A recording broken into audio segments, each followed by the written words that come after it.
এই যে 12ই ফেব্রুয়ারি নির্বাচন হয়, সেই নির্বাচনের সময় মই কিন্তু প্রতিটা ইউনিয়নের প্রতিটা ওয়ার্ডে উঠান বৈঠক করেছি, খুলি বৈঠক করেছি। সেইখানে কিন্তু আমি এই কৃষকদেরকে কৃষক কার্ড এবং আমাদের মা বোনদেরকে ফ্যামিলি কার্ড এবং এই কৃষি ঋণ শোধের কথা বলেছিলাম। আমাদের 12ই ফেব্রুয়ারি নির্বাচনে আমরা জয়যুক্ত হয়েছি। 17ই ফেব্রুয়ারি আমরা শপথ গ্রহণ করেছি এবং প্রথম ক্যাবিনেট মিটিং 18 তারিখে আমাদের মাননীয় প্রধানমন্ত্রী প্রথম যে কাজটি করলেন, এই সরকার যে কৃষি বান্ধব সরকার, সেটাকে মাথায় রেখে কিন্তু শুধু 10,000 টাকা কৃষি ঋণ নয়, এই ঋণের যে সুদ আছে সেই সুদ সম্পূর্ণ মওকুফ করার ঘোষণা দিলেন। এই যে ঘোষণা,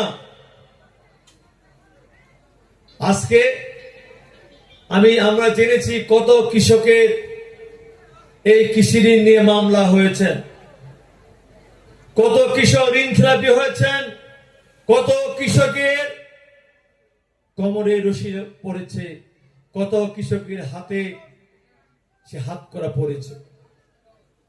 আজকে আমাদের তারেক রহমান সরকার, উনি জানেন যে বিগত দিনে এই কৃষকদের উপর নির্যাতন হয়েছিল, নিপীড়ন হয়েছিল। উনি জানেন ওনার পিতা যখন এই রাষ্ট্র ক্ষমতা এসেছিল তখন থেকে উনি বুঝেছেন যে জিয়াউর রহমানের দেশকে বাঁচাতে গেলে কৃষককে বাঁচাতে হবে, কৃষককে স্বনির্ভর করতে হবে। সেই শুরু হয়েছে 1977 সাল থেকে। এই যে শুরু হয়েছিল কৃষকের নিয়ে কাজ করা, সে আমরা এখানকার গ্রামে গঞ্জে মানুষ আগে একটি আবাদ করতাম, মনে আছে? এই জিয়াউর রহমানে কিন্তু সেই সময় ইরি ধান নিয়ে আসলো, মনে আছে আপনাদের? সেই ইরি ধান কিন্তু আমাদের প্রধান ফসল হয়ে দাঁড়িয়েছে। সেখান থেকে জিয়াউর রহমানের পথ ধরে খালেদা জিয়া সরকার গঠন করলো, করেই কিন্তু 91 সালে কি করলো, 5,000 টাকা কৃষি ঋণ শেষে মওকুফ করলো।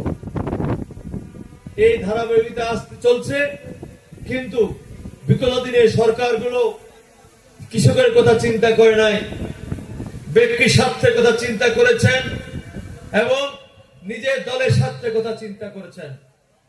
সেই চিন্তা থেকে আজকে আমাদের কৃষকরা লোন নিয়েছেন, ঋণ নিয়েছেন। সেই ঋণের বোঝা নিয়ে এই যে এখানে বক্তব্য দিল তহিদুল, তার হৃদয় নোংরানোর কথাগুলো আমরা শুনলাম, জানলাম। এইরকম হাজার হাজার তহিদুল এখানে আছেন তাদের হৃদয় নোংরানোর কথা বলার জন্য। হাজার হাজার তহিদুল ইতিহাস আছেন, কারণ আমরা প্রায় 6,000 কৃষক শুধু বোদা উপজেলায় এই ঋণের বোঝা থেকে মুক্তি পেয়েছেন। আজকে তাই আমি শুধু মনে করি, আমি চিঠি পেয়েছেন, চিঠি শেষ নয়, আজকে আপনাদের ঋণ মুক্তি সনদ দিব এবং এইখানে যাদের জমি জায়গা দলিল পত্র বন্ধক ছিল না আপনার, সেই বন্ধকি দলিল পত্র আমরা ফেরত দিয়ে আপনাকে সারা জীবনের জন্য আমরা এমন একটি মানসিক শান্তির প্রসাদী দিতে চাই, যার জন্য আপনি দীর্ঘশ্বাস ফেলে আপনি একটি সুন্দর জীবন অতিবাহিত করতে পারেন। আজকে তারেক রহমান একটি বারবার কথা বলেন, বাংলাদেশ কৃষি নির্ভর বাংলাদেশ, 80% মানুষ কৃষক। এই আমার বোধহয় বলেন তো, কৃষিকাজ ছাড়া কিছু আছে? কৃষিকাজ ছাড়া কিছু নাই। এই কৃষক যদি কৃষিকাজ করবে না ভাই ঠিক মতো, তাহলে কিন্তু আমাদের সব শেষ। এই যে মাঝে মাঝে শুনেছ সারের নাকি সার নিয়ে নাকি টুকটাক সমস্যা হচ্ছে, তাই না? আমি এখানেও বলতে চাই, এখানে আমাদের ডিসি ম্যাডাম আছেন, আপনি বিষয়গুলো খতিয়ে দেখবেন। আমাদের সরকারে পর্যাপ্ত সার মজুদ আছে। বিগত দিনের মতো কেউ যদি কারসাজি করতে চায়, আমাদের ঘোষণা তাকে এক্ষুনি আইন প্রয়োগ করে সমস্ত টাকা তুলে দেবেন।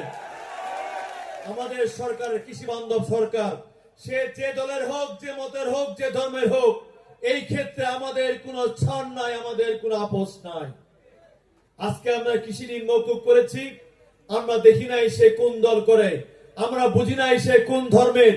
আমরা কৃষক বাঁচলে দেশ বাঁচবে, কৃষক উন্নয়ন হলে দেশের উন্নয়ন হবে, কৃষক স্বাবলম্বী হলে দেশ স্বাবলম্বী হবে। আমাদের তারেক রহমান সরকার সেটাই চিন্তা রেখেছেন, সেই চিন্তায় আমরা বাস্তবায়ন করতে চাই।